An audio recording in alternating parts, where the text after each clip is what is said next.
Hi, my name is Pat Burris. Welcome to World Class Coaching. Our videos are intended for use by coaches of all sports at all levels. As a two-time Olympian and Olympic coach, I know the importance of having a great coach. As coaches, our responsibilities include inspiring, motivating, and teaching our athletes with the latest and best techniques. Like our athletes, we must always strive to improve our skills in order to help the athlete improve their performance. I commend you on your decision to study the World Class Coaching film series. Train hard because winning is important.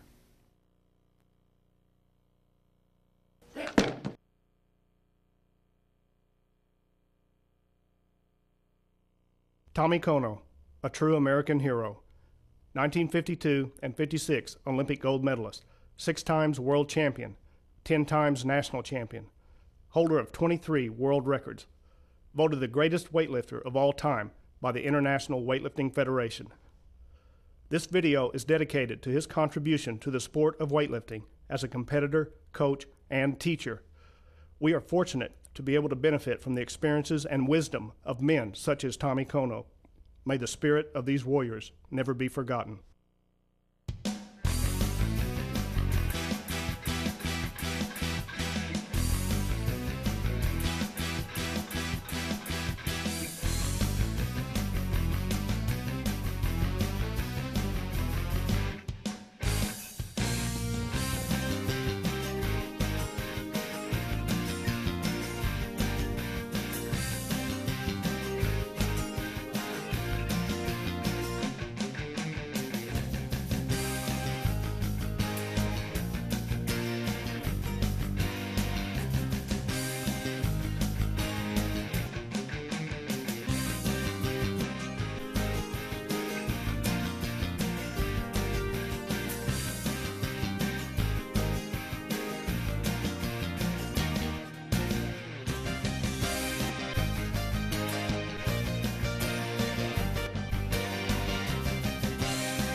Weightlifting, the Olympic sport of the strongest, most powerful athletes on the planet, where beauty, grace, and elegance merge with brute force, blinding speed, and amazing skill.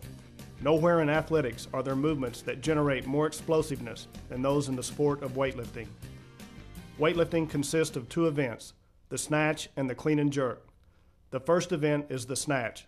In this lift, the bar and weights are hoisted overhead to arm's length in one continuous motion. The second event is called the clean and jerk. The bar and weights are first lifted to the shoulders, then jerked to a solid position overhead.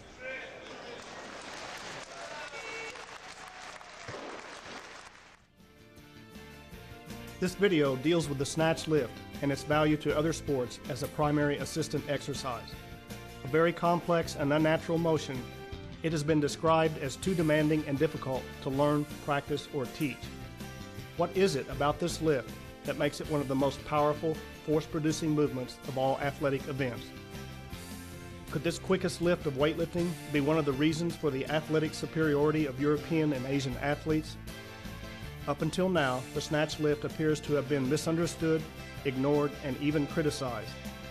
It is our hope that the teaching progression shown in this video will take the mystery and confusion out of the snatch lift and will explain how it is one of the best methods to develop vital athletic qualities such as courage, focus, strength, power, speed, flexibility, coordination, and so on. Athletes and coaches can unlock its secrets and quickly begin applying this fastest lift to their sports.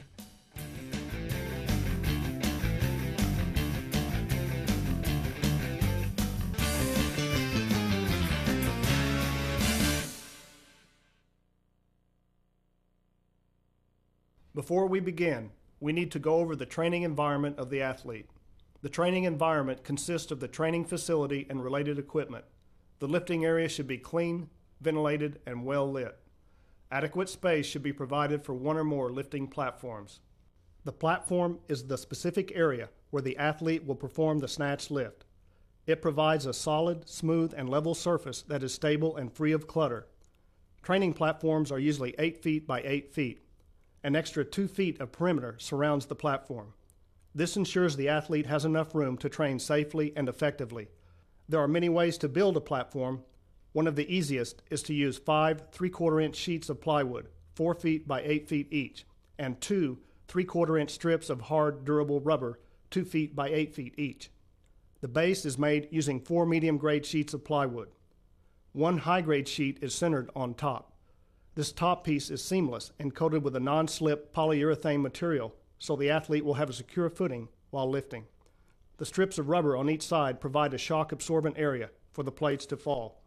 This helps preserve the equipment, platform, and underlying floor, as well as alert other lifters this area is dangerous while the athlete is lifting. All pieces are secured together with wood screws. The design on the platform is called Murray's Cross. While mainly used for the jerk, it makes a great reference point for showing the displacement of the feet during the snatch lift. There are 2 types of bars used in this video. The first is the training and competition weightlifting bar. An official men's bar weighs 20 kilos and the women's bar weighs 15 kilos. Both bars are made of a high-quality steel, which allows for a good flex and spring with no permanent bend. The bar should turn freely. The sleeves of the bar are the larger areas on the ends. The coarse areas are called knurlings and help the athlete to secure a tight grip. The bar is the single most important piece of equipment. Bars should be purchased from reputable companies that have a good track record for making nationally and internationally approved equipment. Plates or discs are made of either iron or hard rubber. They are loaded onto the sleeves and secured with some type of collar. Rubber plates or bumper plates range in weight from 10 to 25 kilos. They are designed to protect the bar and the platform. Another benefit is noise reduction. Plates are stored on various types of racks to help keep the lifting area clean and safe. The other type of bar, shown here, weighs approximately 3½ kilos. It's made from galvanized 1-inch metal tubing with 2-inch PVC tubing sleeves on the end. The inside collars are made of wood. The bar has markings for measuring the width of the grip. This bar is used primarily for warming up and practicing technique. It is especially important for this bar to be used with beginning and young lifters so they can slowly build their strength around good, solid technique. It's recommended no more than 20 kilos be loaded on this bar. If more weight is desired, the athletes can switch over to a 20-kilo Olympic bar. This bar was shop fabricated. However, a stick or staff can be used instead. The plates or discs shown here are made of 3/4-inch plywood and weigh only 2 kilograms each. They allow the athletes to practice their technique from the floor at the same height as the standard 10 to 25 kilo bumper plates. This is very important for learning the correct body position as the bar is lifted from the ground to the knees. Here, the plates are secured to the bar with spring collars. Very young male and female athletes love to lift these light bars. It gives them a feeling of great satisfaction and accomplishment while maintaining a safe and highly technical atmosphere for weightlifting. Lorene Miller will be demonstrating the lifts in this video. She has competed in the sport of weightlifting for over 8 years. During these years, she was the 1995 U.S. Olympic Festival gold medalist, 1997 World Games silver medalist, 1998 American Open and Nakachi gold medalist, and 1998 U.S. national champion. The lifting attire begins with the shoes. The most important features of good weightlifting shoes are their support, stability, and the degree of incline they give to the feet, which makes it easier for the lifter to maintain an upright torso and slight arch in the lower back while catching and squatting the weight. A strap over the arch helps to keep the foot from traveling forward in the shoe when the lifter stomps the platform or stops quickly. The bottom of the sole must provide some traction, but not too much. A hard rubber sole with slight texture works best. The shoes should be as light as possible without compromising any support and stability. Socks should be worn for basic hygiene and to protect the shoes from the damages of sweat. Knee bands made of neoprene provide 3 important benefits. 1, they keep the knees warm, which gives the lifter a feeling of comfort and security. 2, they increase the temperature in the knee joint, which helps to increase the blood flow to this area. Just as an engine needs oil for lubrication, muscles, tendons, and ligaments need blood to function more efficiently. And 3, the most important, they provide support and stability to the knee. not because they are tight or thick, but because they provide the central nervous system with neural feedback, a sort of kinesthetic sense, which greatly increases the muscle tone, body posture, and coordinated movement essential for athletic performance. Here, Laureen is wearing a lifting singlet. This is used more in competition than in training. For the purpose of this video, the singlet is used to allow the viewer to see each position of the bar more clearly. The lifting garment should be comfortable and allow freedom of movement, especially during the squat. A t-shirt and shorts or sweatpants are usually worn during training sessions. Probably the most important function of the sweatpants is to prevent abrasions on the skin by the knurling of the bar during the snatch pull. The best material is a heavy stretchable nylon knit because the texture will stand up to the repeated friction of the bar while also allowing it to glide easily along the thighs or hips. A sports bra is recommended for female lifters, so the bar can be kept closer to the body during the lift. Tape is used by the lifter to protect the hands, especially the thumb when the hook grip is used. Taping will help prevent the lifter from tearing a callus. Porous, adhesive athletic tape is recommended. Wrist wraps are used if the lifter is experiencing any pain or discomfort in the wrist. Wraps can help prevent any type of chronic condition in this area. Wrist wraps should allow range of motion to a point just before significant discomfort. Leather or cloth straps provide the best support and protection. Magnesium carbonate, or chalk, helps the lifter to maintain a strong, tight grip on the bar. It provides a layer of protection between the bar and skin, which can prevent blisters and calluses. Warm-up routines should be performed at the beginning of every training session or competition. These routines are tailored to the athlete and the event or exercises to be performed. They consist of light physical activity and stretching movements that progress from general to specific. These routines are extremely important because they physiologically and psychologically prepare the athlete for the stress of training and competition.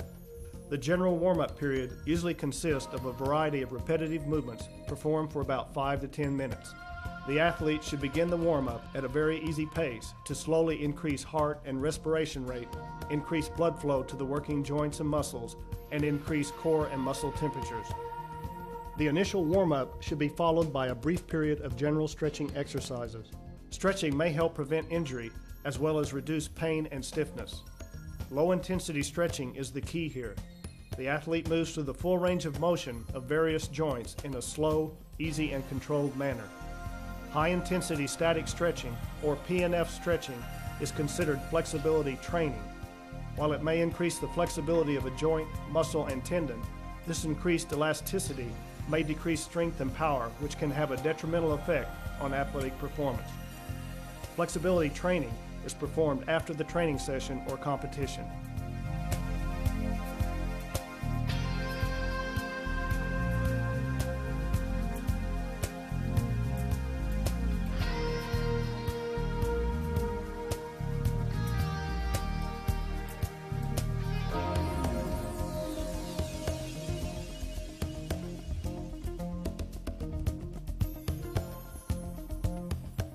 After completing the general warm-up and stretching routines, the athlete should begin to perform movements related to his or her sport.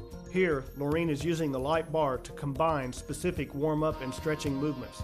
The more power-oriented the sport or activity, the more important these routines become. The specific warm-up and stretching period really sets the mood or atmosphere for the training session or competition to follow. The length of these periods depend upon the activity or sport and the needs of the athlete. Hopefully, the basic warm-up and stretching movements presented here will help the coach and athlete develop more personalized routines. The primary goal of any warm-up is to prepare the athlete as quickly and efficiently as possible for the training activity or competition event.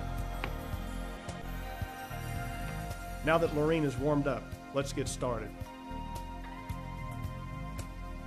This learning sequence for the snatch lift was developed by combining over 30 years of study, training, competing, and coaching with over 40 years of professional engineering experience. We use this combination to search for gold, to find out what the best athletes in the world are doing.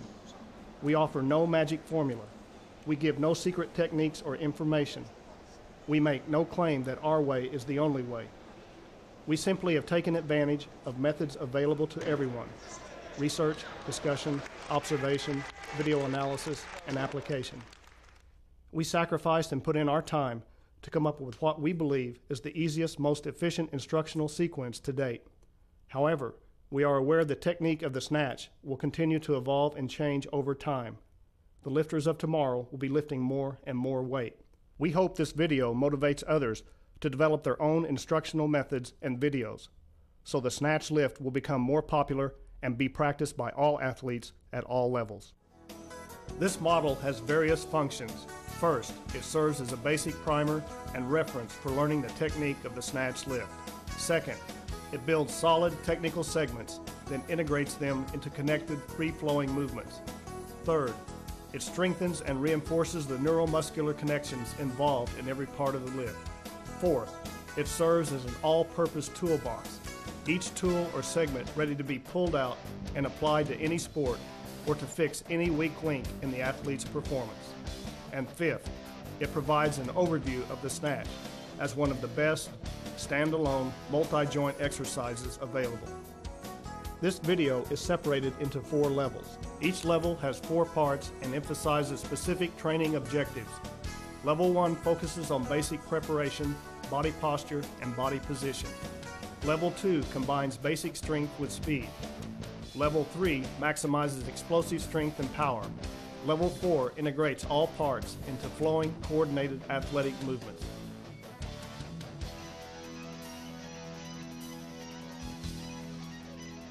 The setup phase has 4 stages.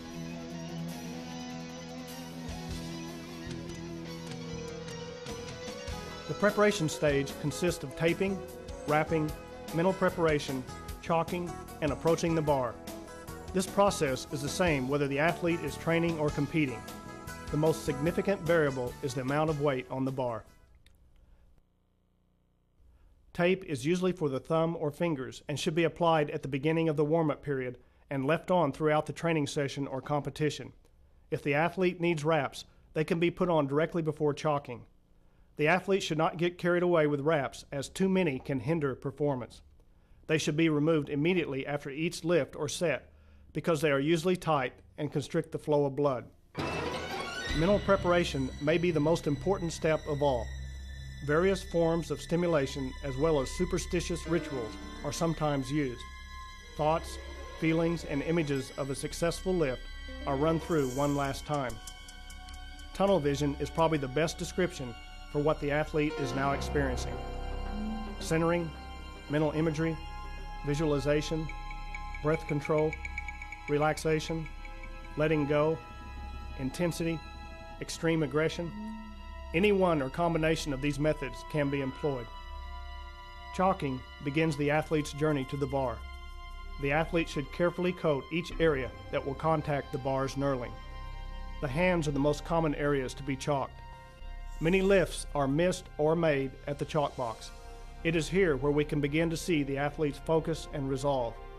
Last-second words of instruction or encouragement can be given at this time.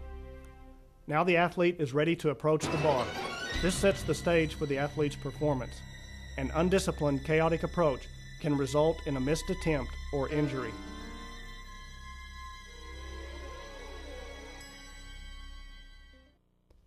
As the athlete focuses on the bar, the inner processes begin to peak. The automatic pilot switch is turned on, and the athlete enters into what many refer to as the zone. In this heightened state of awareness, there are no thoughts or feelings, no mental pictures, no awareness of space or time. The athlete is ready to lift the weight. We begin the preparatory posture stage with the position of the feet or the stance. The feet, or what we call the bearing points of the force of the legs, are placed directly in line with the joints of the hip. A represents lines of force which move from the hips and legs through the feet and into the platform. If we move these bearing points inwards or outwards, the angle and force of these lines change. Let's look at what happens when the feet are moved outside the vertical line A. When we connect line A and line C with line B, we form two 90-degree triangles. Now we can draw upon the equation a squared plus b squared equals c squared, or c equals the square root of a squared plus b squared, to demonstrate two very significant points about the width of the feet. One, it is our opinion that to lift the same amount of weight, more out of normal alignment force must be exerted through line C than through lines A, which means there is a more efficient application of force through lines A. And two, it is our opinion that when the bearing points of the force, the feet, are moved inside or outside these vertical lines A, abnormal directional forces are placed upon the hips and knees, which over time may damage these joints.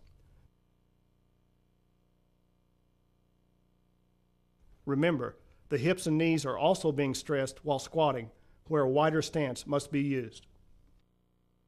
Another method for finding the width of the stance is to jump off a small block or other object of 8 to 12 inches in height.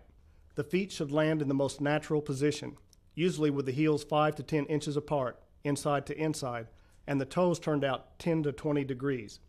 Note that the heels are closer than the toes. After a few jumps, the most comfortable stance should be determined.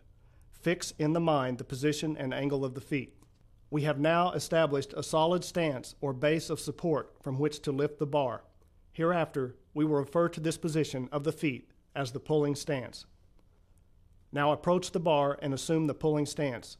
The feet are placed under the bar so that, while standing erect, the point where the small toe attaches to the foot proper is ahead of the bar. Next, distribute the weight of the body equally on each foot. Feel the pressure throughout the entire sole with the focus or balance point somewhere in the middle of the arch.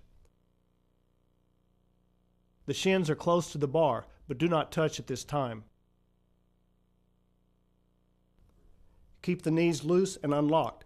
They should angle out over the toes for proper tracking of the joint while squatting. Let the arms hang by the sides, loose and relaxed. We now arrive at what may be the single most important area of the human body when it comes to athletic movements, the center of gravity. Implanted into the mind of every Japanese martial arts student is the basic concept of hara, or koshi. These terms refer to an area located about 2 inches below the navel and extending around the lower torso. Think of the center of gravity as a point in the exact middle of the body. Anteriorly, this is an area located near the insertion point of the hip flexors, an area about midway between the pubic bone and the navel. It is from here where all actions of the human body emanate. Finding one's center of gravity is easily learned. Simply suck in the stomach and raise the chest, shoulders, and awareness towards the head. The center of gravity is raised and the body is top-heavy and feels disconnected from the ground. To lower the center of gravity, exhale and drop the chest and shoulders downwards. Focus all awareness into the pit of the abdomen. Next, imagine a zipper on a pair of jeans and go through the motion of zipping them up. The pelvis is thrust forward and downward. A sensation of strength in the lower belly arises, accompanied by a feeling of relaxation. The center of gravity is now lowered, and the body is heavy and feels connected to the ground. The characteristics of an athlete who has been trained to move from the center of gravity is superior balance, flow, and timing, blended with strength, power, and speed. It takes years of training before one is able to perform these intense athletic movements while fully centered in the hara. Next, fill the lungs with air and raise the sternum forwards and upwards. This action sets the pneumatic brace. Now contract the rhomboid muscles in the back to keep the chest high and the shoulders down and centered. Simultaneously, contract the erector muscles of the spine to arch and lock the back into a static position. Set the posture lightly at this time. Breathe normal and stay relaxed. While raising the chest, one has a tendency to forget the center of gravity. Combine the pneumatic brace with the center of gravity by breathing deeply, using the muscles of the diaphragm and the core. Emphasize long, slow exhalations. As the lungs are filled and the chest lifted, thrust the pelvis forward and downward. These two actions integrate supporting strength into the upper and lower body. The last part of the preparatory posture deals with the position of the head. Relax the muscles in the neck and shoulders. Align the head with the trunk. Look straight ahead and slightly up. Many athletes focus on some predetermined object to help their balance and stability while lifting. One last note. Develop a mental checklist of the preparatory posture and go through it repeatedly until the whole procedure becomes automatic. The preparatory posture helps recruit more muscle fibers during the actual lift, which establishes a strong neuromuscular connection with all of the body links. The ability to set this posture quickly and simultaneously under any circumstance opens the door to higher levels of athletic performance, where mind, body, and spirit are one. The deadlift is the third stage of the setup phase. This movement is performed to safely and correctly lift the bar from the ground to the dead hang position. Before lifting an object off the ground, one must always consider the center of gravity. Every object has a center of gravity. While one is standing erect with the arms at the sides, the center of gravity lies directly within the middle of the body in an area about 2 inches below the navel and falls vertically over the base of the feet. The center of gravity of the bar is its center point. As long as the bar is resting on the platform, it and the human body are separate entities. However, when one begins to exert force and lift the bar from the platform, one must consider the combined center of gravity of the human body and the bar. The combined center of gravity is located at some point on a line connecting the center of gravity of the body and the center of gravity of the bar. If the bar is heavier than the body, the combined center of gravity will be closer to the bar, and there will be a strong tendency for the body to be pulled forward past the base of the feet. If the body is heavier than the bar, the combined center of gravity will be closer to the body. One should keep the bar as close as possible to the body without touching in order to bring the combined center of gravity of the bar and the body over the center of the base of the feet. The center of gravity and the combined center of gravity will be further explained in the lift-off movement. The first step in the deadlift movement is to find the width of the snatch grip. While holding a stick or light bar, set the posture and then bend at the knees, leaning slightly forward. Now slide the hands out until the center of the bar touches the front of the center of gravity. Now bump the bar lightly into the area to find the most comfortable position. A sort of pocket will be felt. The width of the grip is then memorized by referencing the markings on the bar. After determining the width of the grip, one should learn how to properly grip the bar. We recommend using the hook grip. The hook grip will secure the hands to the bar, especially during the explosive phase of the snatch lift. Be sure to tape the thumb before attempting to use the hook grip. Press the hand down on the bar as shown until the most comfortable position is found. Close the fingers around the bar. Use the index and middle finger to hook the thumb and lock it to the bar.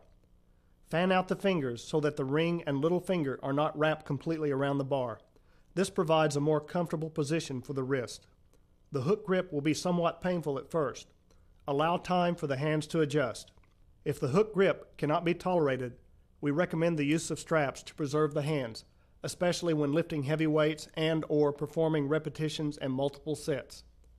The purpose of straps is to secure the wrist and hands to the bar. Hold the ends of one strap together and tightly wrap them either under or over the bar. Lock the strap into place by gripping the bar. Now the other hand will do the same independently. Warning: the explosive phase of the pull can cause severe blisters or tear calluses if tape and a hook grip or straps are not used. Many times a regular grip will not be strong enough to hold the bar during the explosive phase and can hinder the development of good technique and form. Now we are ready to deadlift the bar. Approach a regular bar and assume the preparatory posture. Bend over and grip the bar with the hook grip. Maintain the pulling stance and perform the following actions simultaneously. Flex the wrist and rotate the elbows to the sides. Contract the lats and the inner head of the triceps and tuck the bar towards the body with straight arms. We call this action the tri-lat tuck. Strongly reset the center of gravity and the pneumatic brace and hold the breath while arching the spine with a strong static contraction of the rhomboids and erector muscles. Tuck the body forward and down into a squat position until the shins lightly touch the bar. Keep the pressure on the feet centered in the middle of the arches. Lower the hips until they are well below the height of the shoulders. Lean forward until the shoulders are directly over the bar. Adjust the head to the most comfortable position while finding a focus point for the line of sight. This is the starting position of the deadlift movement. Now lift the bar off the platform with the quadricep muscles of the legs. Attempt to maintain the approximate angle of the back until the bar passes the knees. At this point, keep the back arched, relax the quadriceps, and straighten the trunk. Exhale as the bar is raised towards the center of gravity. The deadlift movement ends in the dead hang position, the last stage of the setup phase. The dead hang is a neutral position from which to reset the posture between reps. The first step in the dead hang position is to simply let the bar hang at arm's length and rest close to the center of gravity. Now reset the posture. Start from the ground and work up. Pulling stance, knees, wrist, elbows, trilat tuck, center of gravity, pneumatic brace, back, shoulders, head, line of sight, breathing. This whole process will become easier and faster over time. We have now completed the setup phase. Hereafter, it is assumed that the posture will be set automatically in each position of the snatch lift. Whenever any part of the posture is broken, always return to the preparatory posture, deadlift, or dead hang position to reset. Remember, lifting even a light weight without first setting the posture is like building a foundation on sand. It won't support the weight. Now let's take a look at the format in which we will highlight the snatch lift in each sequence. We are viewing the trajectory of the bar from start to finish. This is an excellent way to learn how the technique of the athlete affects the path of the bar during each part of the lift. If one wants to plot the trajectory of the bar, then video the athlete in profile or while looking directly at the end of the bar and run the taping on the TV screen in stop action. Now tape a sheet of transparent material on the screen, put a dot on the end of the bar at each frame, and simply connect the dots. Remember, each frame is 1/30th of a second. One now has a very valuable and inexpensive tool for analyzing the technique of the snatch lift. Notice the S pattern of the bar as the weight is lifted from the floor to overhead. One should be monitoring the amount of horizontal displacement, either forwards or backwards, that occurs relative to the vertical line shown. Horizontal displacement is the position of the catch measured from the starting position of the bar. As previously mentioned, we believe a more efficient technique can be achieved when one explodes upwards and backwards during the pull, placing the feet a few inches behind their starting position. However, there exists such a large number of variations for both successful and unsuccessful lifts that a specific bar trajectory cannot be determined at this time. Located to the extreme left is Lorene Miller in a setting we refer to as the perfect world. Here, the athlete learns and practices technique with a light or empty bar under stress-free conditions. The athlete performs the technique to the best of his or her ability. The center frame shows Lorene in what we call the real world, or the training environment. Any weak links are quickly exposed as the athlete strives to lift heavier and heavier weights. The goal is to maintain perfect technique and form while developing strength and power. This is where champions are made. The competition world is the last setting of our format, where maximum weights are attempted under the most intense conditions, that is, Olympic and international championships. On the right is Georgi Gardev from Bulgaria, an 85-kilogram world-class lifter who, in our opinion, employs the best technique in the snatch lift.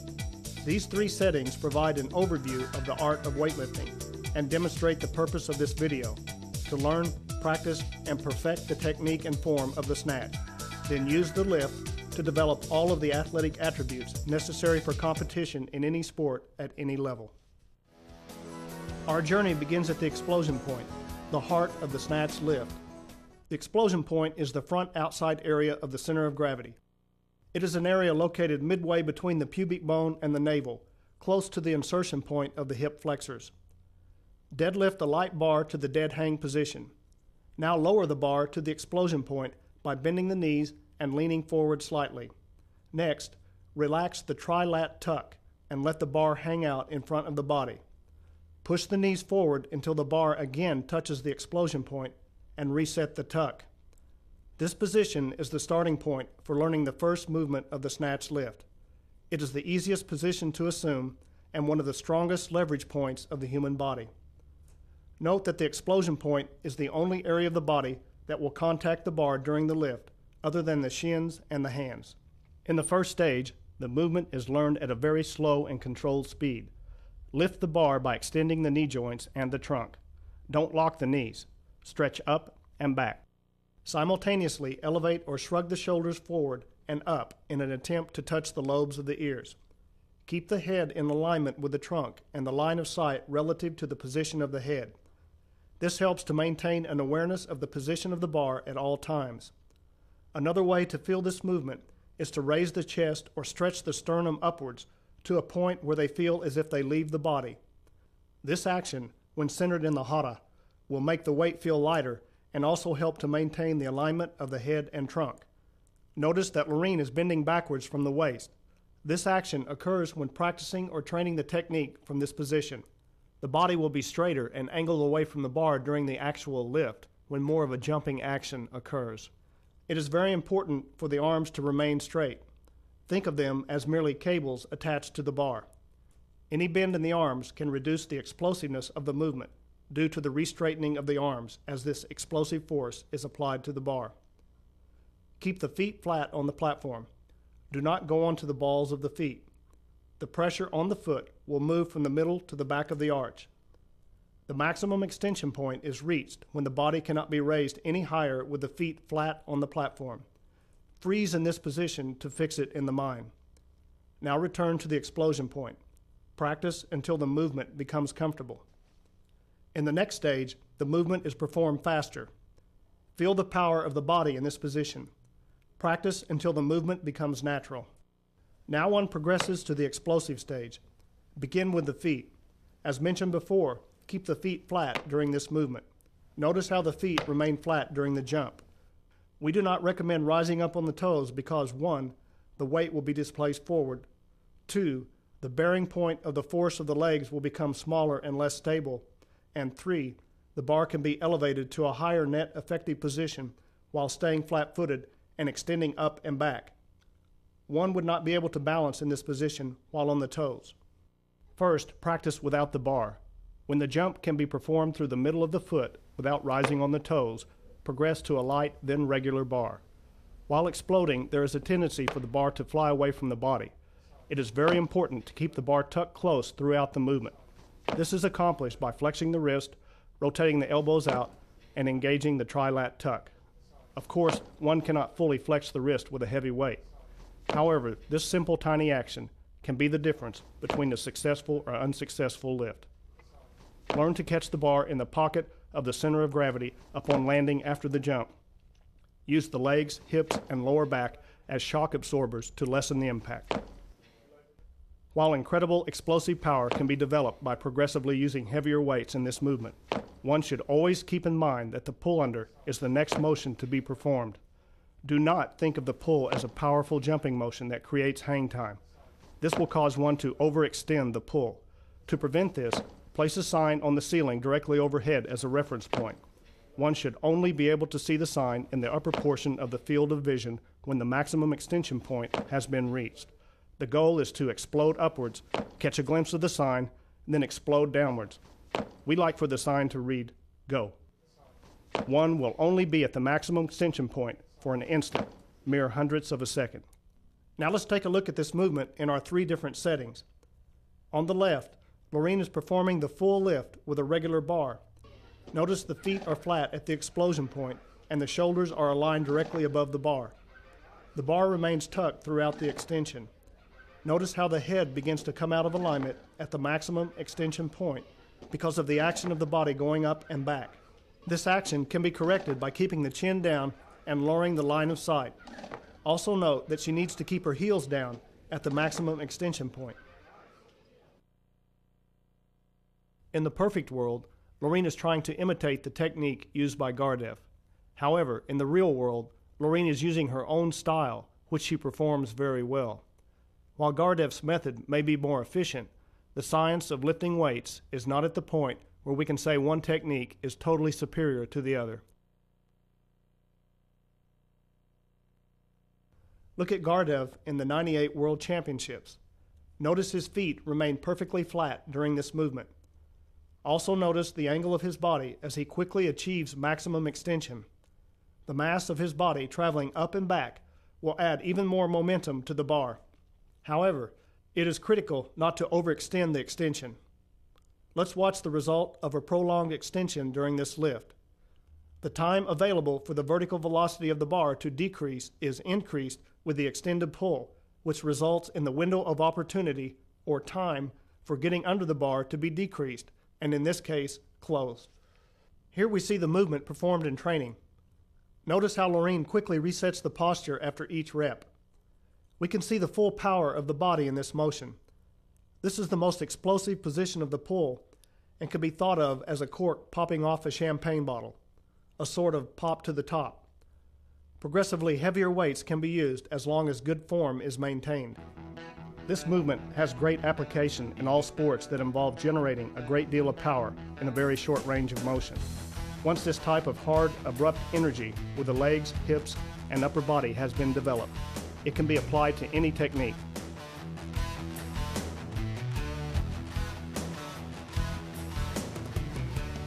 Notice how these athletes use this motion to lift their opponents. Even the power involved in the swinging of a bat or the penetrating impact of a 3-inch punch can be increased by training this movement. The maximum extension point to pull under movement develops one's ability to get quickly under the bar. Most beginners in weightlifting have a strong desire to use their bicep muscles in the arms during the pull. Well, now is their chance. Deadlift a light bar to the dead hang position. Slowly extend to the maximum extension point and freeze. Begin with the shoulders fully elevated and the arms straight. Slowly pull the bar upwards, keeping the wrist flexed. Try to keep the elbows pointed upwards and higher than the wrist for as long as possible. Also maintain the trilat tuck. All of these actions keep the weight close to the body. Their combined effect counters any tendency for the bar to swing out. While the bar must be kept as close as possible during this movement, other than with the hands, it never makes contact with the body. Be very careful not to bring the bar too close to the face. As the bar goes up, the body goes down. Coordinate the speed of these two separate motions. These actions simulate the body being pulled under the bar from the maximum extension point. This motion is similar to a wide grip upright row exercise. The only difference is the legs bending and squatting. Notice the feet do not move while the movement is being performed at a slow and controlled speed. Practice until the two motions are smooth and coordinated.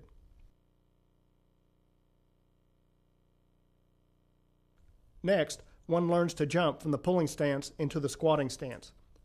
First, practice this movement without the bar. Determine the width of the squat stance and mark or reference the spacing. From the pulling stance, lightly jump out and back to the squat stance and then back again to the pulling stance. Practice until the motion feels comfortable. Now perform the movement with a light bar. Notice how the feet are quickly brought back to the pulling stance in order to set up for another repetition. Also notice the path of the bar and how high it travels. Again, be careful not to come too close to the face. In this last stage, one learns how to explode downward. Again, practice the movement first without the bar. Combine the pull-under movement with a stomping motion. Notice how explosively the feet land on the platform. This action of jumping or stomping down acts as a high-intensity stimulus, which seems to activate large, fast-conducting neurons. Now practice this movement with a light bar, increasing the explosiveness with the action of the arms. Practice this movement until a strong feeling of explosiveness and quickness is developed. Make sure the feet land in the normal squat position. Also, take care not to injure the feet, ankles, knees, or other areas with the force of the landing. As mentioned before, a sign overhead can be used to trigger the explosion downwards. The result is a stronger neural impulse, which means an increase in the speed of the descent. Laureen is struggling to maintain her technique with the weight of a regular bar. Even with this weight, notice how she attempts to add momentum to the bar at the beginning of the movement. If the weight is too heavy, it triggers an inhibitory response, and the feet will feel as if they are glued to the platform. She can maximize her state of readiness by using a light bar.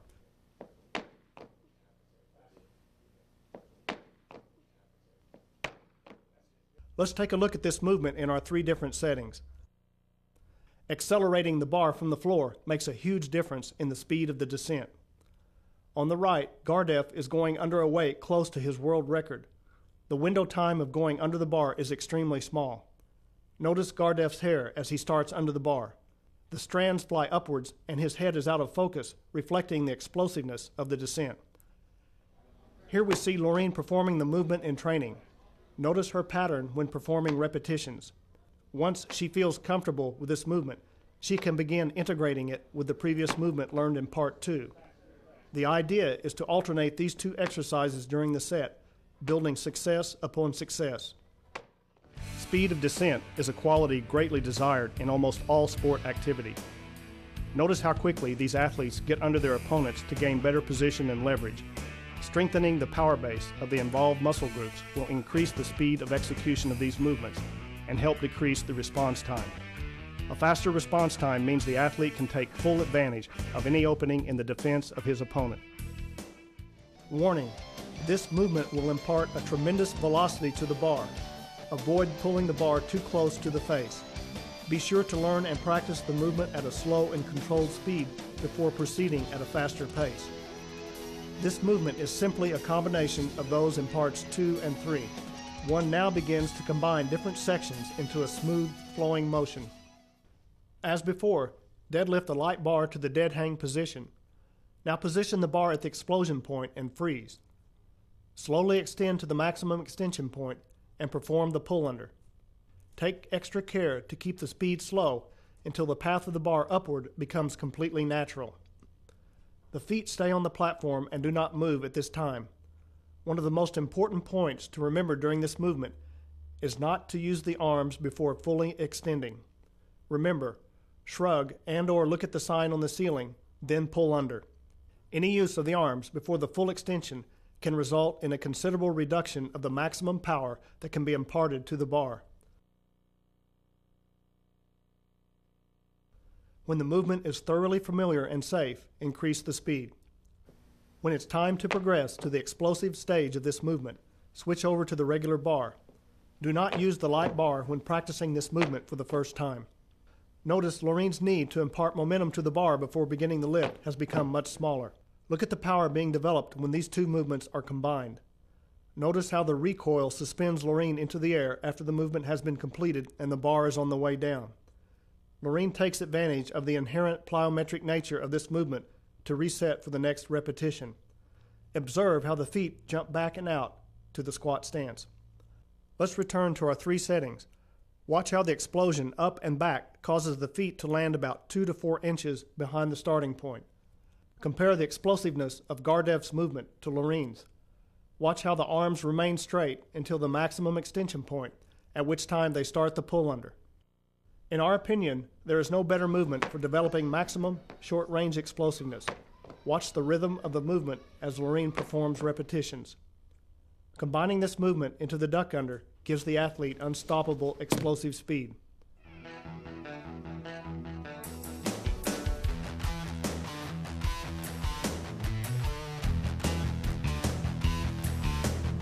We have now completed Level 1. For those who have no desire or who are unable to support any weight overhead, skip to Part 4 of Level 2. Before one learns how to lift the weight overhead, one must learn how to correctly miss and drop the bar. It's not a matter of if one will miss the bar, it's a matter of when one will miss the bar. Learning how to miss or get out from under a heavy weight when things go wrong is a skill that must be practiced and developed. Many times the beginner will pull incorrectly and the bar will not be received in a position where it can be balanced overhead. When the bar is not supported, there is only one general direction it is going, and that is downward. In relation to the lifter, there are only 3 paths the bar will take on its way back to the platform: in front, behind, or directly on top. The first 2 paths are the more preferable.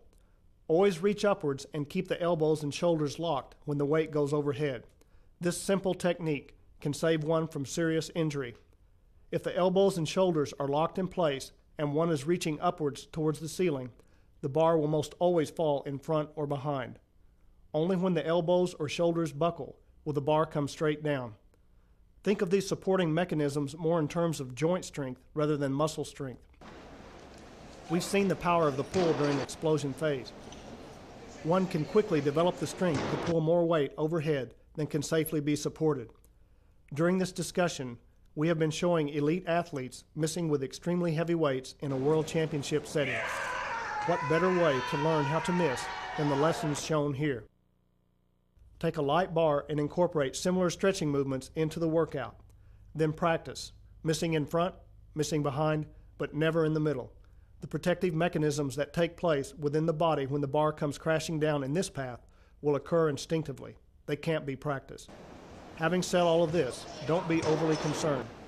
Weightlifting is one of the safest sports. Injuries are very rare and are usually more of a chronic nature. Next, one must learn how to safely drop the bar from the overhead position to the ground. Again, keep the elbows and shoulders locked in place to allow the bar to fall safely in front. Notice the arms stay straight throughout the descent of the bar. After the bar passes the height of the waist, release the grip by opening the hands. Keep the hands open and parallel to the ground to control the bounce of the bar from the platform. We recommend the use of bumper plates when performing overhead squats. Iron plates can destroy the platform and the bar when dropped from overhead. We define the overhead squat as any movement where one performs a squat motion with the weight balanced, received, caught, held, or supported at arm's length overhead.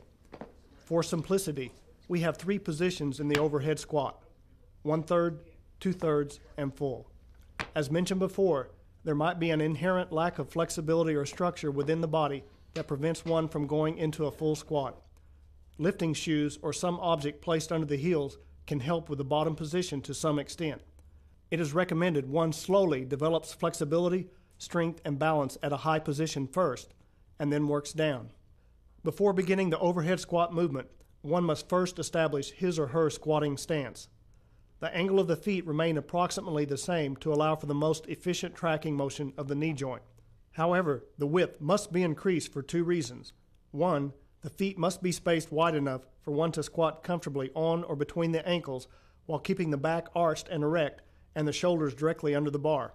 And 2, the base of support must be expanded to balance and support heavy weights overhead.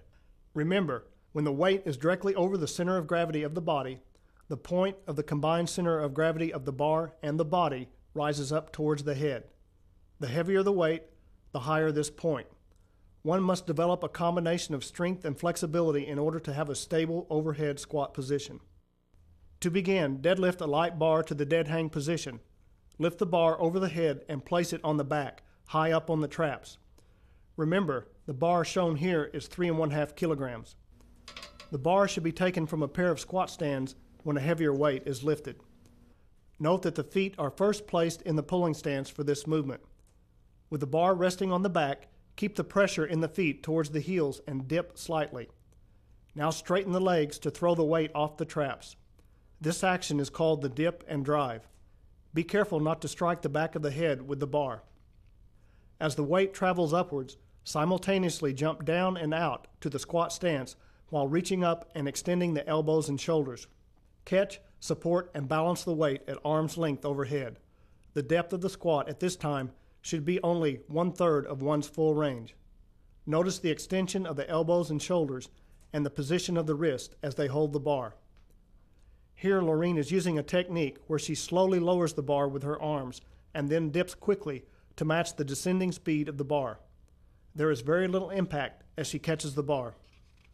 If the overhead position causes any unfamiliar pain while squatting, simply drop the weight to the platform as previously described. As the movement and depth of the squat become more comfortable, increase the speed of the dip and drive. Coordinate the descent into the squat and the action of the elbows and shoulders with this increase in speed. Continue until the movement matches the speed and explosiveness of the pull-under. Once this is achieved, move into a lower squat position and repeat the whole procedure. Keep the weights light and continue until a full squat position can be easily achieved. After one's optimal squatting position has been determined, the weight on the bar can be slowly increased, regardless of the depth. One should progressively match the weights used in the snatch lift with those used in the overhead squat position. This will help prevent injuries and overtraining. There are several variations of working this position where additional overhead strength, speed, agility, and balance can be developed.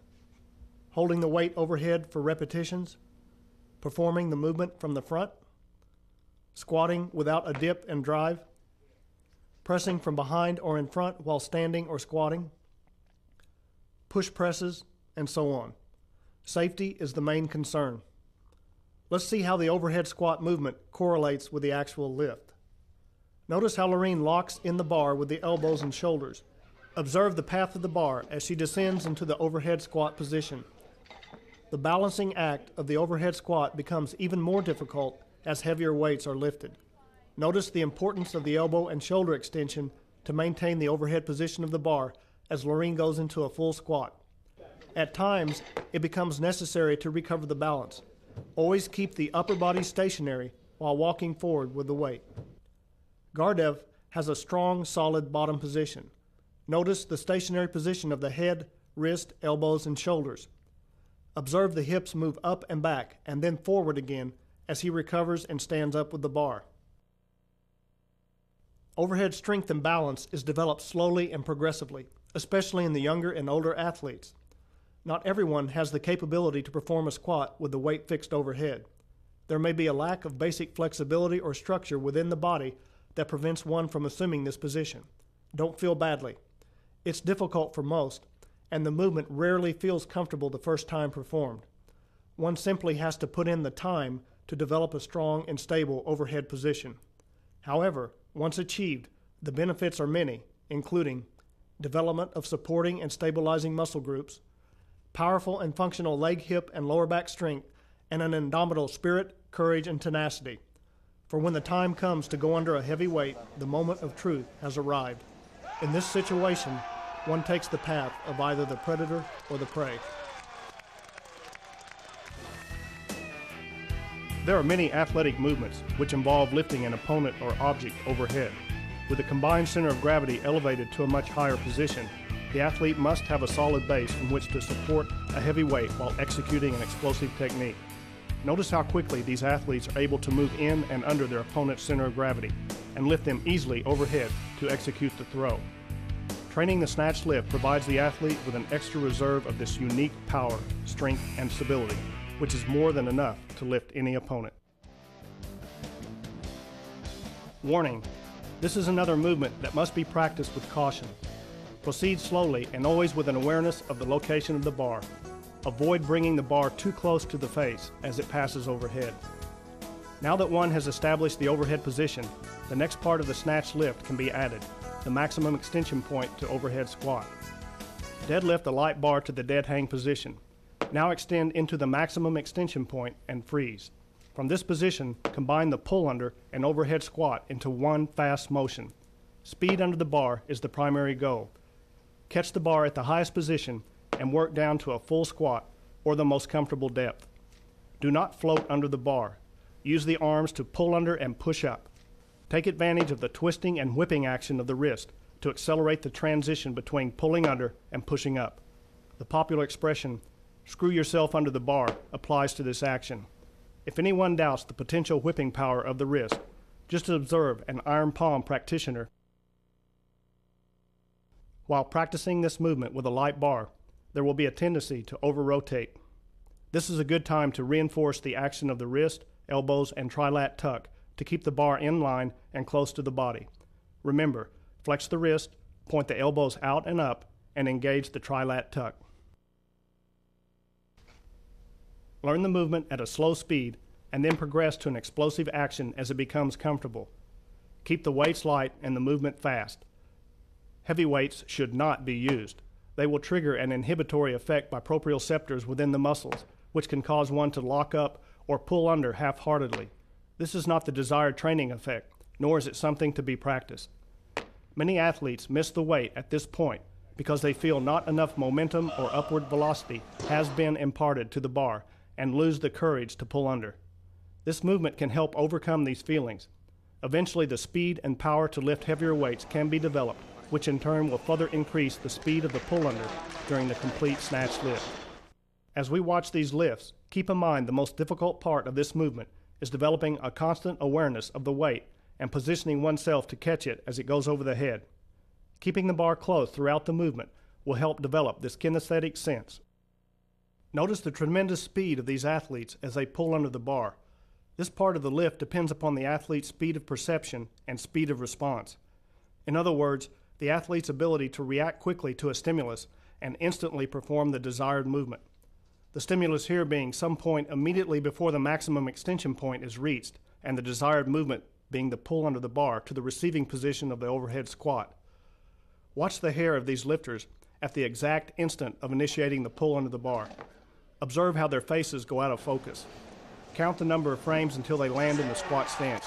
Remember, each frame is 1/30th of a second. Even this speed of the camera is not fast enough to determine at what point Gardef begins his descent under the bar. We can observe that when his heels begin to move in slightly, he has already initiated the movement downward. Mentally, he was on his way down before this. The snatch lift has been described as one of the fastest movements in all sports. It can be used to greatly improve the response time of all athletes. Most sporting events require an athlete to develop a fast response time to some outside stimulus, whether it be a fastball coming toward home plate or a quick left jab coming directly at the face and then turning into a right cross. The response time is the combination of the athlete's reaction time and movement time. Reaction time is the delay between the presentation of a stimulus, a right cross for example, and the initiation of some sort of response. On the other hand, movement time is the time it takes to complete a movement after it has been initiated.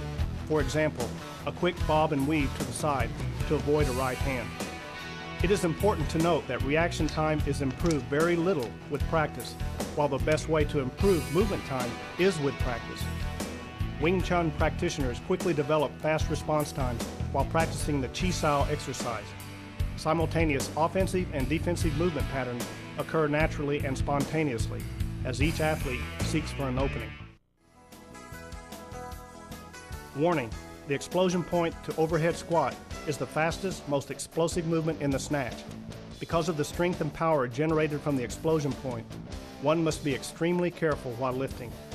It is absolutely critical to know the position of the bar at all times, especially as it is lifted overhead. To facilitate the learning process, one has been building strong neuromuscular connections around efficient technical movements and then linking them together. Now one can integrate the explosion point to the maximum extension point to pull under, and the overhead squat movements. Use a light bar and go from one movement to the next in a smooth and uninterrupted motion. Keep a slow and controlled speed until the movements come together as one. As before, catch the bar at the highest position and work down to a full squat or the most comfortable depth. Again, use the arms and wrists to screw the body under the bar.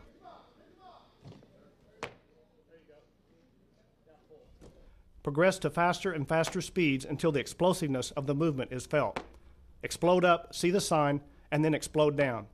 This phrase describes the whipping action of the trunk combined with the jumping action of the legs as the bar goes up, and the pulling power of the arms blending with the stomping action of the feet as the lifter goes down. However, don't overextend the pull. If one begins to lose the feeling of the maximum extension point, alternate this movement with the maximum extension point to overhead squat movement during a set. It has been our observation in training that fewer lifts are lost forward or behind if the athlete receives the bar at a point well behind the starting position. This backward jumping motion seems to be more easily achieved when one keeps the heels close to the platform and stays centered during the explosive phase of the lift. The degree to which the heels stay flat may depend upon training and one's athletic ability, especially as heavier weights are lifted. Note that the direction of the extension will carry the body upwards and backwards, causing the feet to land approximately 4 inches behind their starting position.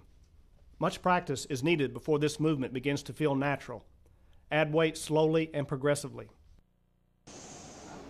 Most world champions rise up on the toes before jumping backwards, and they are lifting world record weights. The question is, could they be doing even more weight if they had been trained to explode with the heels down? Notice how Lorene rises onto her toes. This action, combined with her explosion, displaces the bar forward.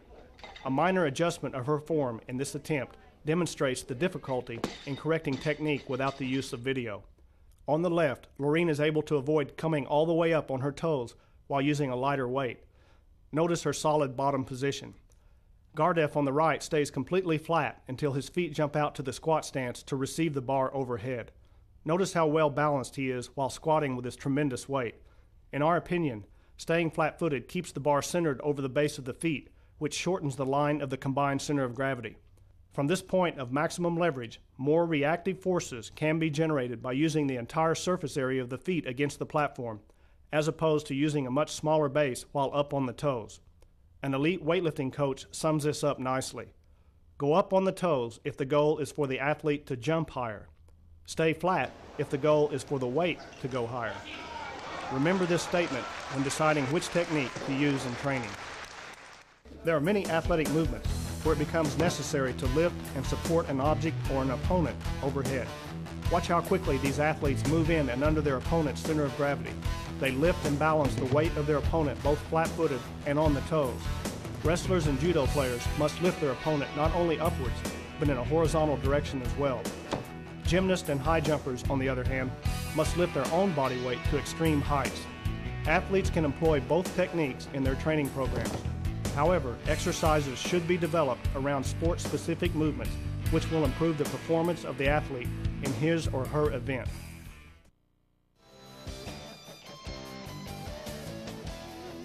Liftoff is the movement from the ground to a height just above the knees. Much like the first stage of a rocket, the liftoff movement is performed to overcome the inertia of the bar. This is something that cannot be done quickly. However, in the liftoff, one must focus not only on lifting the bar off the platform, but also on trying to maintain a smooth and continuous acceleration of the bar upwards into the explosion point.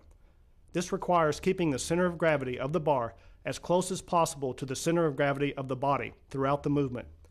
This action keeps the combined center of gravity closer to the body, which enables one to constantly exert force from a point of maximum leverage. First, imagine the platform resting on a giant spring. Now think of the bar as a fixed object which cannot be moved. Hold on to the bar and push the platform down with the legs. The resistance feels constant and smooth because of the action of the giant spring. This is the feeling one wants when first lifting the bar off the ground. Now assume the starting position of the deadlift. Hereafter, we will refer to this as the starting position of the liftoff. Remember to simultaneously reinforce the preparatory posture while assuming this position. Go through the following checklist. Maintain the pulling stance. Flex the wrist. Rotate the elbows to the sides. Engage the trilat tuck. Stretch the shoulders down and back. Strongly set the pneumatic brace and the center of gravity. Arch the spine with a strong static contraction of the rhomboid and erector muscles. Lower the hips below the height of the shoulders. Tuck the body forward and down into a squat position. Feel the center of gravity or pelvis pushing forward into the thighs. Touch the bar lightly with the shins. Lean forward until the shoulders are directly over the bar. Feel the pressure on the feet centered in the middle of the arches. And adjust the head to the most comfortable position while finding a focus point for the line of sight. Freeze in this position until one lifts the bar off the platform. This technique is called the static start because there is no preliminary movement of the body before the liftoff. One should use the static start first in order to learn more easily the basic technique of the liftoff itself. Now slowly and smoothly push the platform down with the legs. As the plates come off the floor, begin easing the bar backwards, forcing the shins into a vertical position as the bar continues upwards. Simultaneously move the knees backwards just enough to avoid contact with the bar. One will feel the pressure in the feet move back towards the heels. Stop and freeze at a point just above the knees with the bar centered over the base of the feet and the shoulders directly over the bar. Keep the shoulders higher than the hips.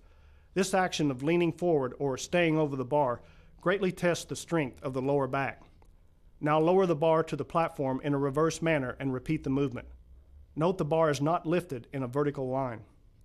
The liftoff places the bar at the starting position of the scoop movement. While it is critical that the hips remain lower than the shoulders throughout the lift, it is especially important for the back to maintain this angle when the bar reaches the scoop position. The hips always have a tendency to rise faster than the shoulders whenever the bar is yanked off the platform. To counter this, ease the bar off the platform and begin the lift with a slightly forward and upward stretching motion of the sternum, similar to setting the pneumatic brace. Keep practicing the liftoff at a very slow speed until the action becomes smooth and controlled. Over time, one should gradually increase the speed off the ground because the name of the game is acceleration. The following technique allows one to increase the speed of the liftoff while keeping control of the bar. This is referred to as taking the slack out of the bar. Bar slack refers to the loose fit of the plates on the sleeves of the bar. They make a very audible noise when the bar is yanked off the platform and they clang together. One can take this slack out of the bar either while setting the posture and going into the starting position or just before coming off the platform. We recommend a combination of both if using a dynamic start technique. Take out the bar slack by lightly pushing on the floor with the legs while tucking and pulling up on the bar until the sleeves contact the upper sides of the plate opening. Don't lift the bar off the ground. Just apply a very light but constant pressure to take out any play in the bar. Now begin the liftoff. The rule is, if the bar makes any noise when it comes off the ground, it has been pulled too fast and with little control. Observe how the bar does not move in a vertical line but tracks backwards towards the shins. Notice how the weight is tucked in to keep the combined center of gravity as close as possible to the body. This action also helps keep the shoulders over the bar. The angle of Loreen's back remains approximately the same until passing the height of the knees. Watch what happens when she releases the trilat tuck. If the bar remained in this position, Loreen would have to bring her center of gravity closer to the bar by thrusting her knees forwards. Of course, heavy weights cause the athlete to adjust the position forward anyway. The angle of Loreen's back and the vertical position of the shins shown here is a more accurate picture of how the lifter will look during the actual liftoff with heavier weights. Loreen has been overextending the knees and stretching out over the bar to emphasize the technique of the liftoff, and that the muscle groups involved in keeping the bar close to the body can be progressively trained and strengthened to become a very important component of the lift. Now let's watch Loreen in the real world. While setting the posture, the bar has a tendency to roll slightly forwards or backwards. While backwards is preferable, the bottom line is that the bar be stationary when it is lifted off the ground.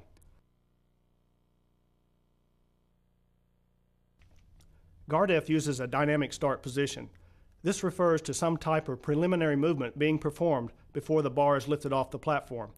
Here, Gardef lowers his hips and sits back to a point where his shoulders are well behind the bar before starting upwards. This action appears to do several things. 1. It gives him an opportunity to fine-tune the position of the bar over the base of the feet.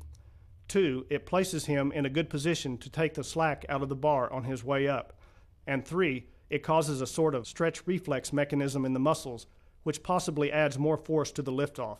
There are several variations of the dynamic start, but we recommend starting from a static position first before finding which style is the most effective. Notice that Gardef begins a smooth drive from the platform while his shoulders are behind the bar. However, when the bar reaches knee height, his shoulders are well over the bar. These positions keep the combined center of gravity close to his body, which gives him maximum leverage throughout the movement. One other area needs addressing. Observe how wide Gardef opens his mouth before and throughout the liftoff. It doesn't look as if he is performing some type of prolonged exhalation, which would decrease the support of the pneumatic brace.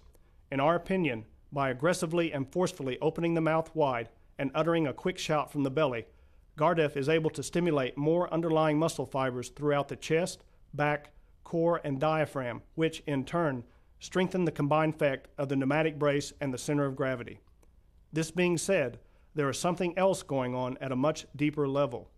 We believe the action of the ki, combined with forcefully opening the mouth to an extremely wide position, inhibits the action of the Golgi tendon organs. Golgi tendon organs are proprioceptors located in tendons whose job is to protect the body from injury, more specifically, to protect the muscles and tendons from excessive tension. When an extremely heavy load is placed on muscles, the Golgi tendon organs can cause the muscle to relax. Not only that, they can also cause a contraction of the antagonist muscle, not a desirable effect to an athlete. The action of widening the mouth seems to make the bar feel lighter, especially during the liftoff when the athlete is first beginning to feel the weight of the bar. We suggest practicing with and without the technique during a set to feel the difference of the weight. Martial artists have long known about the importance of the ki. Ki is a compound of the Japanese words ki, which translates to mind, will, internal energy, spirit, etc., and I, the contraction of the Japanese verb, which means to unite or bring together. Undoubtedly, the art of ki was instinctively cultivated and developed over time by Japanese warriors or samurai under conditions of ultimate stress, facing an opponent on the battlefield. Apparently, this technique is being applied, either intentionally or unintentionally, to the sport of weightlifting as well. The liftoff is one of the most basic exercises for developing static strength in the lower back. This area is the weakest link of most athletes. It appears to us that American grapplers often have less strength in this area than their European counterparts. This also seems to be true of the American weightlifters. Being able to hold a static contraction of the erectors and rhomboids and other muscles in the back while lifting heavy objects or opponents helps protect the spine. This being said, it is not desirable to maintain a constant static contraction of the back in most sports. However, when the time comes to set the posture during the execution of a movement, a strong lower back adds another dimension to the athlete's performance. Notice how the back is rounded as this athlete prepares to demonstrate a gut wrench on his opponent. Although he initially must round the back to secure the hold, he will contract these muscles during the lift to straighten the spine and add more force to the movement. When training the lift-off movement, add weight slowly and progressively, and pay special attention to how long it takes the lower back to recuperate between training sessions. Don't overtrain this area. We are now halfway through the learning sequence of the snatch lift. Review and keep practicing the movements learned in the previous levels. Progressively add weight to the bar. The goal is to strengthen each individual part, then integrate all parts into a smooth, flowing lift. Remember, the finished product will be a complete multi-joint exercise that works all major muscle groups. Experiment and find which movements translate best to your sport. All of Level 3 deals with the scoop, or what is also called the double knee bend. The scoop is the mysterious link between the liftoff and the explosion point, or what many coaches refer to as the transition phase between the first pull and the second pull. These terms are more acceptable nowadays because the more traditional words scoop, liftoff, and explosion sometimes don't fit well into the context of weightlifting when translated into other languages. However, in our vernacular, they describe very well the actions of the snatch lift. For example, think of the action of the wrist as it scoops some frozen ice cream while the other hand braces the container. The pressure is applied inward and upward as the ice cream is rolled into a ball. This same type of pressure is applied to the bar once it passes the knees and is sandwiched between the wrist and the thighs. As they say, a mental picture is worth 1,000 words. Some coaches believe the scooping motion occurs naturally and should not or cannot be taught. For us, the scooping motion reflects a 20-year search for the Holy Grail because herein lies one of the most amazing secrets for lifting heavy weights. Think of the velocity one imparts to the bar during the lift. As the bar travels upward, one tries to find the most efficient way to use the lengths of the body to impart more and more velocity to the bar, while gravity constantly acts to stop the upward velocity of the bar by pulling it back to the platform. The primary weak link in the lifting motion is the inability to prevent a decrease in the velocity of the bar as it passes the knees and enters the beginning position of the scoop. Ideally, one could increase the upward velocity all of the way through the lift and catch the bar on its upward path. Incredibly heavy weights could then be lifted. The best one can normally do is to catch the weight at the instant before it starts downward toward the platform. However, this action is the essence of weightlifting. That point where the weight becomes weightless. No words can describe this point in space and time. And the heavier the weight and the more intense the competition, the more exhilarating the feeling. This is what every athlete in every sport strives for, that moment of athletic perfection against unbeatable odds. Let it be clear that the goal of all athletes learning the snatch lift is to practice the movement with the full intention of achieving this weightless state. Every rep of every set should be performed in this manner to enhance athletic ability and to reduce wear and tear on the body to a minimum. So how does one achieve this on a regular basis where it becomes ingrained into one's movements? For weightlifting, the answer is the most efficient application of the scoop in order to minimize the time available for the bar to decrease in upward velocity. With light weights, one has a tendency to decrease this time by scooping the bar to the explosion point of the body as quickly as possible. With heavy weights, one has a tendency to decrease this time by scooping the explosion point of the body to the bar as quickly as possible. See the difference? One should always practice the latter, no matter how much weight is on the bar. Remember, just the opposite is true during the lift-off movement when one must bring the bar to the body in order to maintain the base of support. During this action, the two center of gravities come closer and closer, and the line of the combined center of gravity becomes shorter and shorter. When these 2 points come together in the perfect position, bang, sparks will fly and the greatest possible force will be applied to the bar. The window of weightlessness opens wide, inviting one to go under the bar. Now that we have established the importance of the scoop, let's begin. The scoop to the explosion point is taught in 3 stages: hip thrust, trunk whip, and the combination of the two, what we call hip and whip. Before beginning, one should reestablish the width of the grip to find the most comfortable explosion point. Remember, the explosion point is the front part of the center of gravity of the body, about midway between the top of the pubic bone and the navel, usually in the area of the insertion point of the hip flexors. Bounce a light bar into this area until the most comfortable position is found. Warning: the bar will hit the explosion point with considerable impact. If this area is sensitive and/or the pain is uncomfortable, try placing a pad under the suit or shorts to cover this area and lessen the impact. Over time, the body will adjust. Now position a light bar at a height just above the knees, which is the ending position of the liftoff and the beginning position of the scoop. One can place the bar at the starting position either from the dead hang or with the liftoff movement. If one has difficulty in setting the posture, it is much easier to reinforce the posture in the dead hang position first before lowering the bar to the starting position of the scoop. If one has trouble getting into the starting position of the liftoff, one should place the bar from this position to reinforce the technique off the ground. We recommend alternating or using the weakest movement the majority of the time. Now slowly push the knees forward and under the bar. Continue until the explosion point firmly touches or pockets the center of the bar. Keep the arms straight, the wrists flexed, the elbows out, the trilac tuck engaged, and the shoulders over the bar. Freeze at the explosion point. Do not explode and/or extend. Lower the bar to the starting position of the scoop to perform another rep. It is critical that the heels remain flat on the platform. The pressure should not go past the balls of the feet as the knees are pushed under the bar. Practice this movement slowly until it is comfortable. Do not skip over this technique. If the heels are allowed to come up now, it can become an unbreakable habit down the road when heavy weights are attempted. Remember, normally one cannot exert maximum force while up on the toes. When this movement is comfortable, progressively increase the speed of the hips and the impact of the explosion point into the bar. Warning: if pain is felt in this area, stop immediately.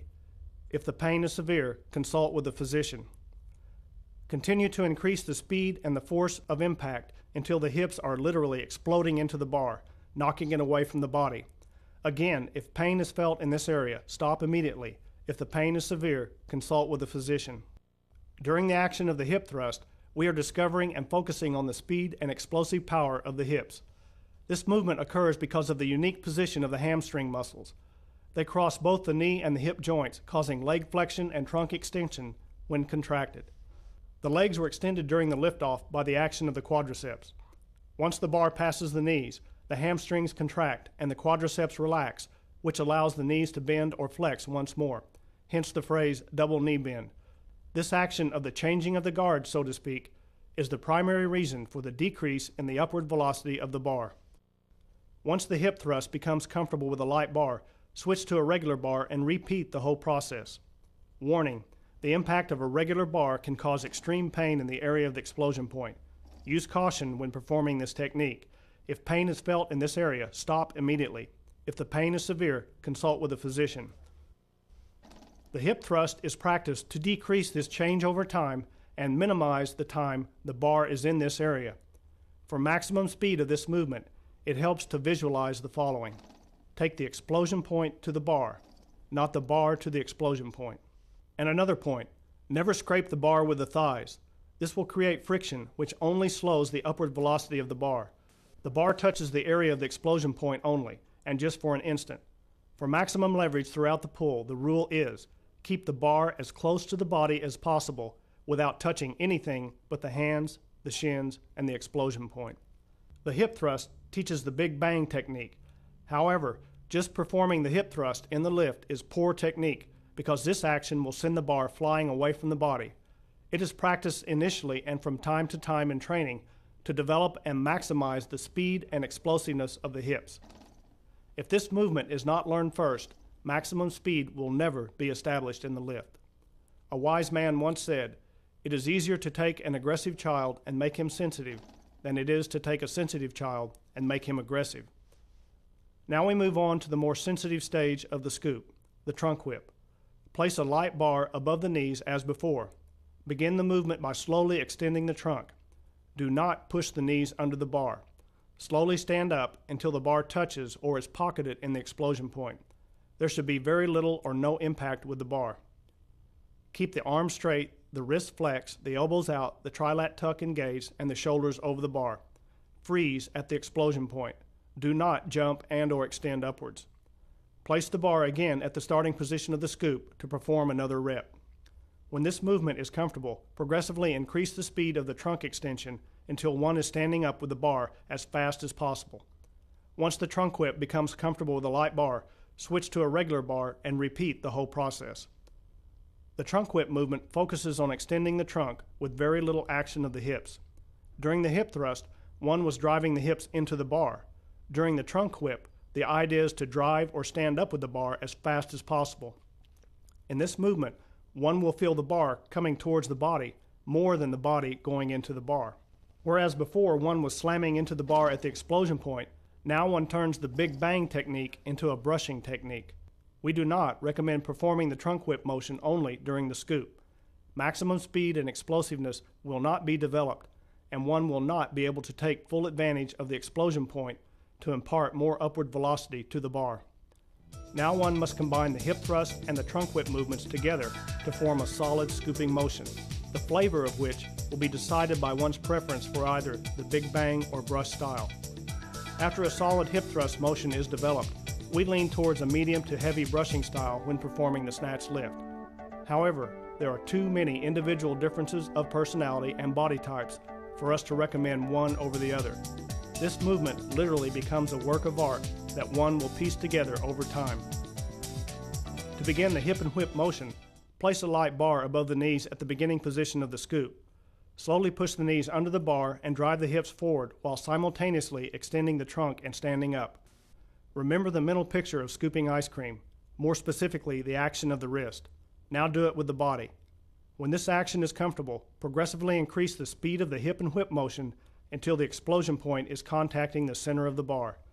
As before, keep the arms straight, the wrist flexed, the elbows out, the trilat tuck engaged, and the shoulders over the bar. Freeze at the explosion point. The power of the hips into the bar will be reduced by the trunk extension. The direction of the impact is now more upwards than outwards. Keep the bar close to the explosion point as if trying to rein in the line of the combined center of gravity. Keep increasing the speed until the body can position the bar from the knees to the explosion point faster than the human eye can follow. Let's repeat that. Keep increasing the speed until the body can position the bar from the knees to the explosion point faster than the human eye can follow. The momentum upwards created by this motion must be stopped at the explosion point for now. One will feel the body slightly lifted upwards after the brakes have been applied. Nourish and harness this feeling of power because it will be unleashed into the extension during the next sequence. Once the hip and whip motion becomes comfortable with a light bar, switch to a regular bar and repeat the whole process. Warning: the impact of a regular bar can cause extreme pain in the area of the explosion point. Use caution when performing this technique. If pain is felt in this area, stop immediately. If the pain is severe, consult with a physician. We recommend alternating the bang and brush styles in a set to speed up the process of combining these movements and to find the style for which one is best suited. When leaning towards the brush style, the impact of the explosion point into the bar is considerably less. However, one still might experience some pain in this area. One should exercise caution as before, but also allow enough time for this area to become adapted to the movement. The human body is an amazing machine that is able to adapt to almost any condition within reason. We stress that one should be very patient while learning this part of the lift. Take the time to perfect this movement because it is the key to lifting heavier weights. Now let's examine the action of the scoop more closely. Notice how Lorene favors the big bang style. This greatly increases her speed and explosiveness, but she must counter the impact of the explosion point into the bar by focusing on keeping the bar extremely close. Notice how she maintains the position of her shoulders over the bar. Observe the combined action of the hips and trunk. Here Lorene has a flaw in her technique. As she moves her knees under the bar and her hips forward while lifting a heavier weight, she allows her heels to come off the platform. The reactive force between the feet and the platform is reduced considerably, and she loses her position of maximum leverage. Guard F employs more of the brush style. The difference in the combined action of the hips and trunk is very subtle and is a quality more felt by the athlete than can be coached or analyzed by video. Again, this is why some coaches feel this movement is too natural to be taught. In our opinion, Guard F has one very minor flaw in this motion. Notice how he scrapes the bar against his lifting suit before his explosion point contacts the bar. The lifting suit is dragged upwards with the bar. As mentioned before, any contact with the bar before the explosion point serves only to lessen the velocity of the lift. However, he is still, in our opinion, one of the best snatchers in the world. Learning the motion of the scoop has great implications for teaching athletes how to position themselves for specific movements of their sport, especially as it relates to their center of gravity, their opponent's or an object's center of gravity, and the combined center of gravity of both. Notice how this young grappler places his opponent into a position from which to execute a throw. He is instinctively trying to bring the combined center of gravity closer to his own center of gravity. However, once above knee height, he performs this movement by trying to lift the opponent's center of gravity to his own explosion point rather than moving his explosion point in and under his opponent's. Notice how he has to hitch the opponent to place him into the position. Simply scooping his body into the opponent would increase the efficiency, speed, and explosiveness of the throw. Young athletes can advance to higher levels of performance if they practice and perfect these movements. Whether in training the athlete emphasizes the hip thrust, trunk whip, or combination of both will depend upon the nature of his or her sporting event. With the end of this section on the scoop, we have returned to the heart of the lift. Up to this point, every movement of the snatch lift has been described in detail. Now the video will take a different direction as we focus primarily on linking each part of the lift into one smooth, uninterrupted motion.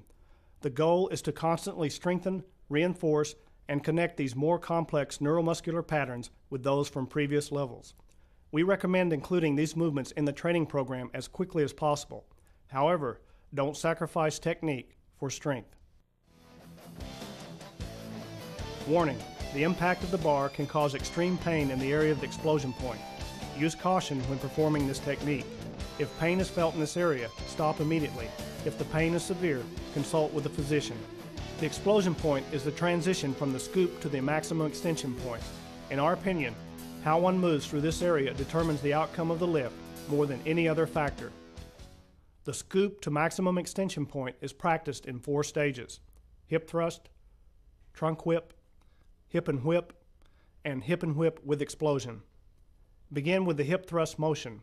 With a light bar, combine the movements of the scoop to explosion point with the explosion point to maximum extension point. Start very slowly, then gradually increase the speed. Switch to a regular bar when this movement is comfortable. Next, perform the trunk whip motion. Slowly connect the movements. Gradually increase the speed. Switch to a regular bar when the movement is comfortable. Now combine the hip and whip motion. Keep the heels on the platform during the explosion. The last stage is the hip and whip motion with the explosive jump. Refer to the explosion point to maximum extension point movement to review the technique of the explosive jump at this position. Remember, jump through the middle of the foot. Do not go up on the toes. Start at a fast speed to fully integrate the two movements, then gradually try to increase the explosiveness and height of the jump. Remember, this is only the preliminary movement to the pull-under motion. Again, place a sign overhead to help increase the awareness and speed of going under the bar. Try alternating the movement of the scoop to explosion point with the scoop to maximum extension point during a set to fine-tune the motion of the scoop with the explosion into a full extension. Also concentrate on developing a smooth, powerful extension with no hesitation between the movements. Warning: this movement will impart a tremendous velocity to the bar. Avoid pulling the bar too close to the face.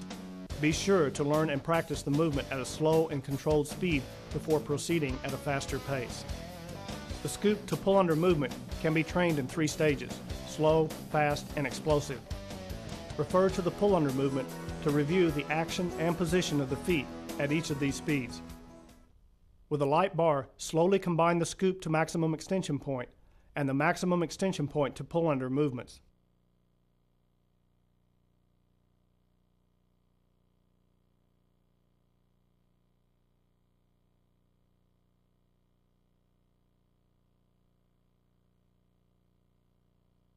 Switch to a regular bar and begin jumping out lightly to the squat stance.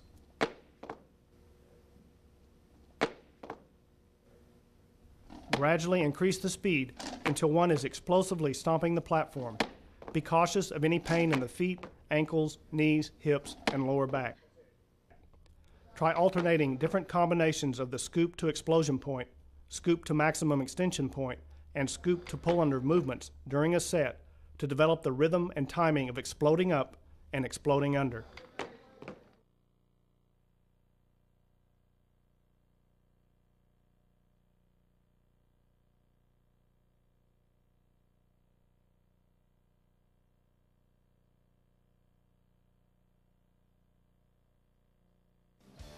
Warning: this movement will impart a tremendous velocity to the bar.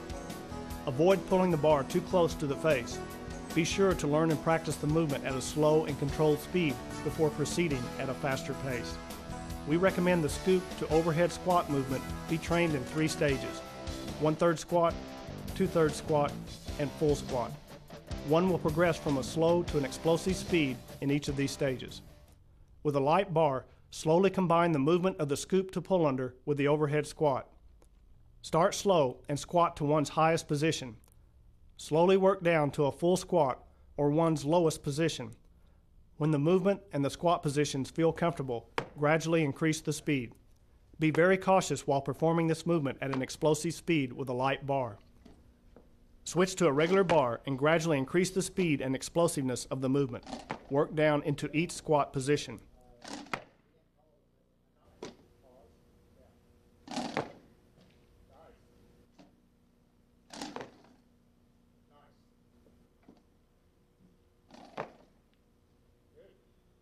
Try alternating different combinations of the scoop to maximum extension point, scoop to pull under, and scoop to overhead squat movements during a set to develop a strong feeling of bringing the explosion point to the bar, finishing the extension, exploding under the bar, and locking the weight overhead.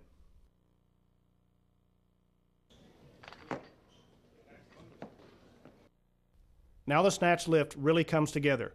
As one builds the lift from the platform during this last level, brand the following statements into the brain. 1. Any failure to reach the point of maximum extension is an early termination of the pull. And 2.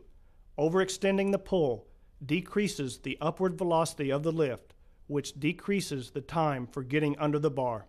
Bottom line: finish the pull and get out of town. Of course, this is only our opinion. Warning: the impact of the bar can cause extreme pain in the area of the explosion point. Use caution when performing this technique.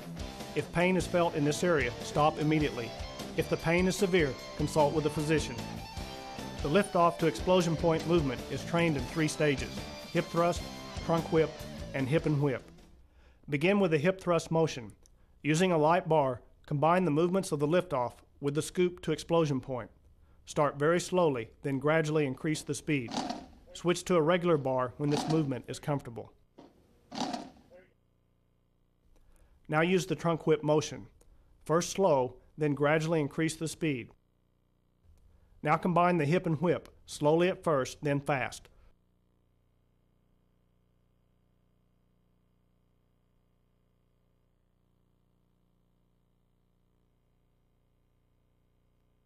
To avoid a decrease in the upward velocity of the bar, alternate the liftoff with the scoop to explosion point movement during a set to combine easing and accelerating the bar off the platform with the action of shifting into the scoop position from a point directly above the knees.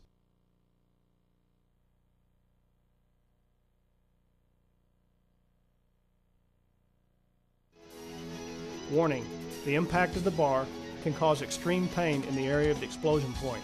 Use caution when performing this technique. If pain is felt in this area, stop immediately. If the pain is severe, consult with a physician. The lift-off to maximum extension point is trained in 4 stages: hip thrust, trunk whip, hip and whip, and hip and whip with explosion. With a light bar, slowly combine the lift-off to explosion point movement with the explosion point to maximum extension point movement using the hip thrust motion.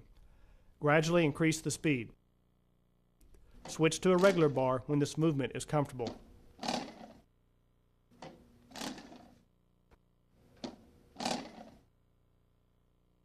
Next, perform the trunk whip motion. Slowly connect the movements.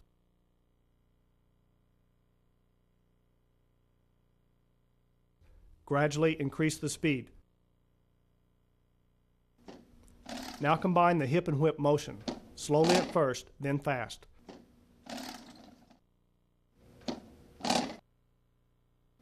Finally, combine the hip and whip motion with an explosive jump. Do not go up on the toes. Start at a fast speed and gradually try to increase the explosiveness and height of the jump.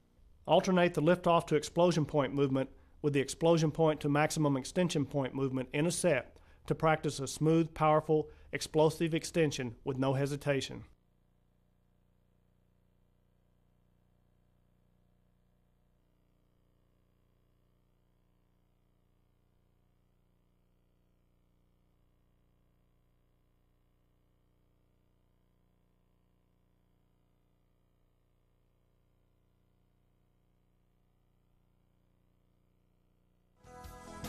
Warning: this movement will impart a tremendous velocity to the bar. Avoid pulling the bar too close to the face. Be sure to learn and practice the movement at a slow and controlled speed before proceeding at a faster pace. The lift-off to pull-under movement can be trained in 3 stages: slow, fast, and explosive. With the light bar, slowly combine the lift-off to maximum extension point and the maximum extension point to pull-under movements.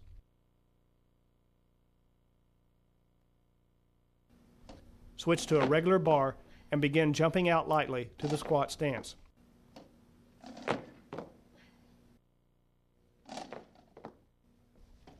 Gradually increase the speed until one is explosively stomping the platform. Remember, see the sign and pull under. Be cautious of any pain in the feet, ankles, knees, hips, and lower back.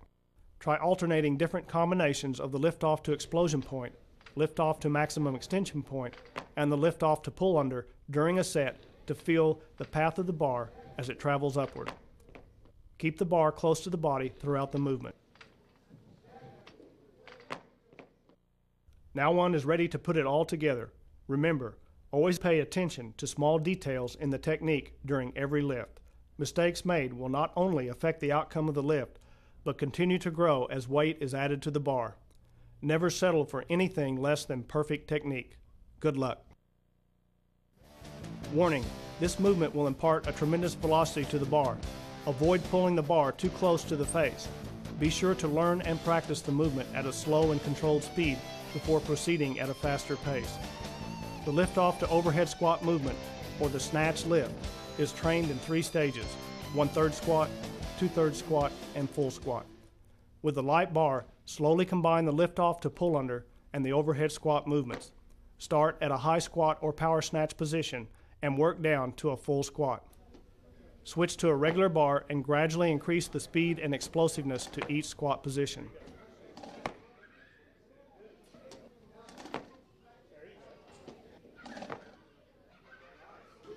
Alternate reps of the lift-off to pull under and the overhead squat movements in a set to develop the speed and confidence to go under the bar. Again, see the sign and get under the bar. Well, congratulations, you finally made it. You now have in your possession the world's fastest lift, one of the best single multi-joint exercises around. It is our opinion that very, very few coaches appear to have the knowledge or ability to correctly teach it. Keep in mind, our intention was not to develop individual exercises to snatch heavier and heavier weights. This is the goal of competitive weightlifters. Our approach is that the snatch lift is just one small part of the overall training routine used to enhance athletic performance in other sports. However, we believe that without this lift in the training program, the athlete is at a significant disadvantage when going against those who have fully developed it. Now enjoy one of the most graceful yet powerful athletic movements on the planet. And while training, always remember, train hard because winning is important. My name is Bob White, and I'm president of Professional Engineering Services, Incorporated. Coach Stephen Miller has requested that I make a few comments and engineering-related observations concerning Olympic-style weightlifting. My comments and observations do not necessarily reflect the ideas or thoughts of World Class Coaching, LLC, and are made with the hope that these comments stimulate new and innovative ideas for improving the skill of lifting heavy weights, for that is Olympic-style weightlifting. First, we need to understand the difference between power, which we shall label P, and force, which we shall label F. Power P is the rate at which work is performed. Power P can be represented by the following equation. P equals F times D divided by little t, where P equals power, F equals force, D equals distance, and little t equals time. Whereas force F is that which causes all variations of velocity, either in magnitude or direction, of all matter, such as a weightlifting bar and its related weights. Complete force F determination requires magnitude, line of action, and direction. Force can be represented by the equation F equals little m times large A, whereas m equals mass of a body, large A equals acceleration of the body or rate of change of velocity, whereas m equals W over G, where W equals weight and G equals acceleration due to gravity.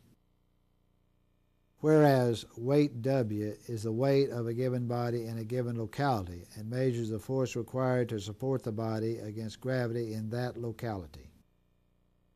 Whereas little g is the falling acceleration due to gravity and is equal to 32.1740 feet per second and may be called standard acceleration. It is my opinion that one should explore force F rather than power P as an avenue to understanding Olympic-style weightlifting. I realize that in today's world we like to talk about power P. However, I will confine my remarks to force F as it relates to weightlifting. The two figures represent the lifter in action. Figure number 1 represents the pull of the lifter to a height h, whereas figure 2 represents the time required, called T sub O, where the lifter has finished the final pull. Let me first define the symbols which I will be using. W equals weight, which is the bar and the plates combined. H equals height of the bar at the release point, which is the end of the last pull by the lifter. V equals velocity of the bar after release of the bar, and V sub O equals upward velocity of the bar at the release point by the lifter. W equals weight, which is the bar and the plates combined. H equals height of the bar at the release point, which is the end of the last pull by the lifter. V sub O equals the upward velocity of the bar at the release point by the lifter. T, small t that is, equals time. T sub O equals the time for the lifter to get under the weight before the weight starts downward.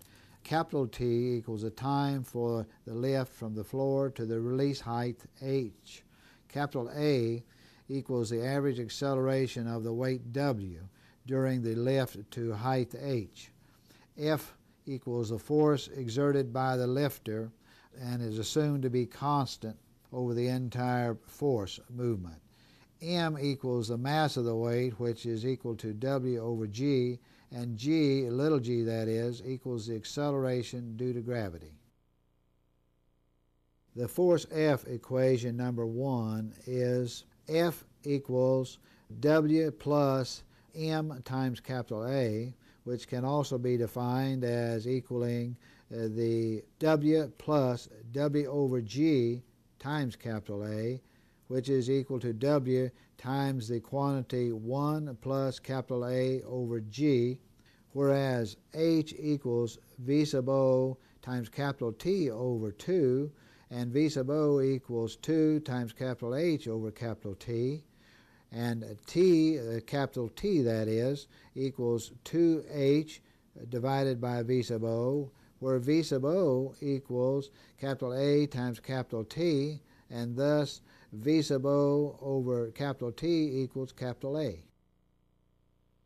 Also, capital A equals V sub O divided by 2 capital H over V sub O, which equals V sub O squared divided by 2 capital H. Also, V sub O minus G T sub O equals 0, and that is the condition at which time the weight is moving neither upward or downward. From equation number 1, we have equation number 2. And equation number 2 is defined as F equals W times the quantity 1 plus V sub O squared divided by 2 capital H little g, close the parentheses. If we assume a W of 200 and an H of 3, the graph 1 expresses the relationship between F and V sub O. In terms of T sub O, then we have the equation F equals W times the quantity 1 plus G T sub O squared divided by 2H, which equals W, the parentheses 1 plus V sub O squared divided by 2GH, close the parentheses. Since V sub O minus G T sub O equals 0, then we have V sub O squared equals G squared times T sub O squared.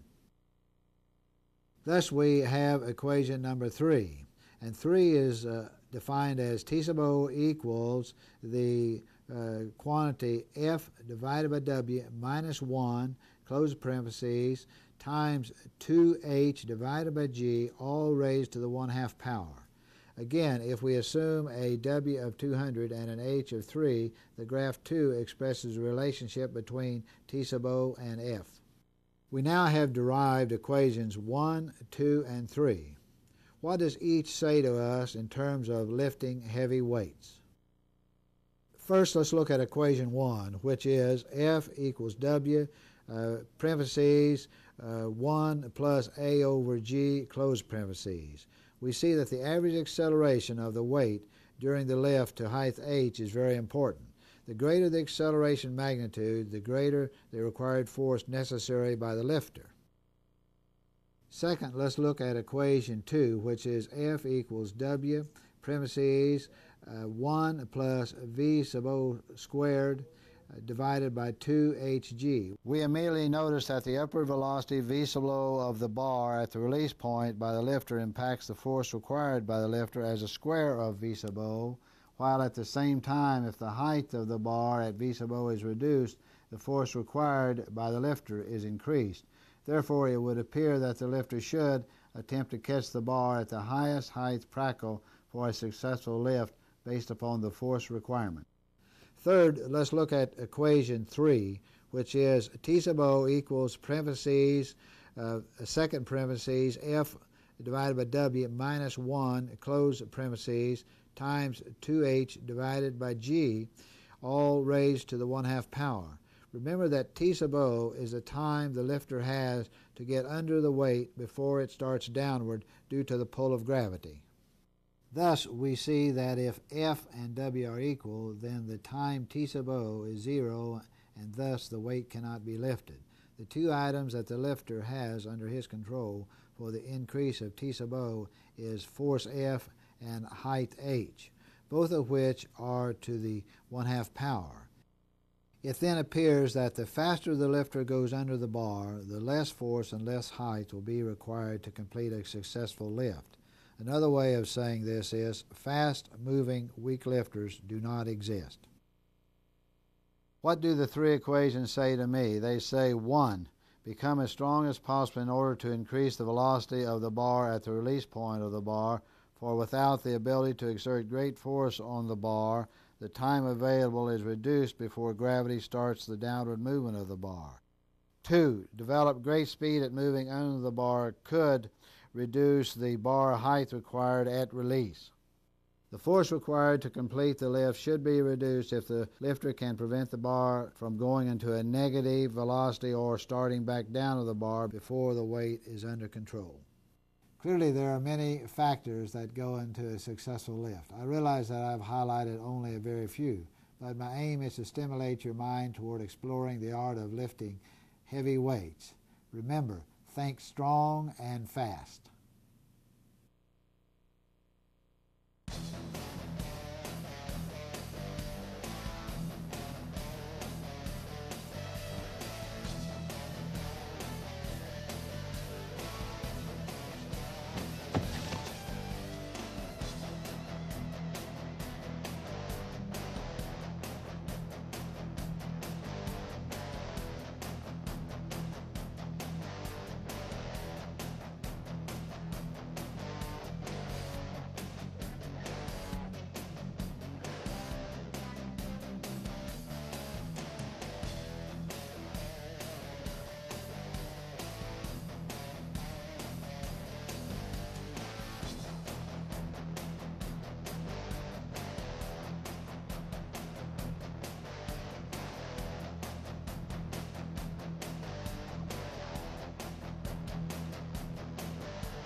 Steve, don't do that.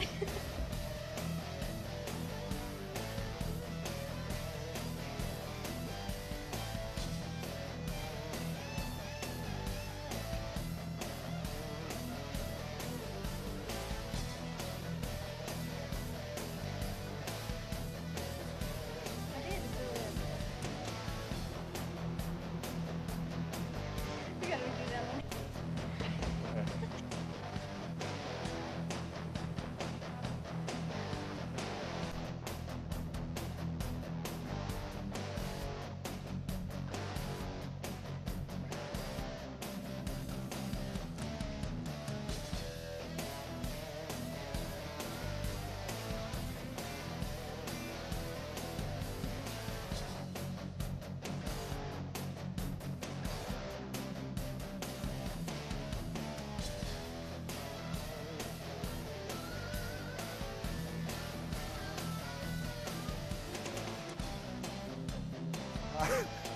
Hi, I am name is Pat. How did that come out like that? Study this video. Oh, well. You stop. That's Oh, it. and don't chew your gum for just a second. Act like you don't have it. Okay, go ahead. Step around.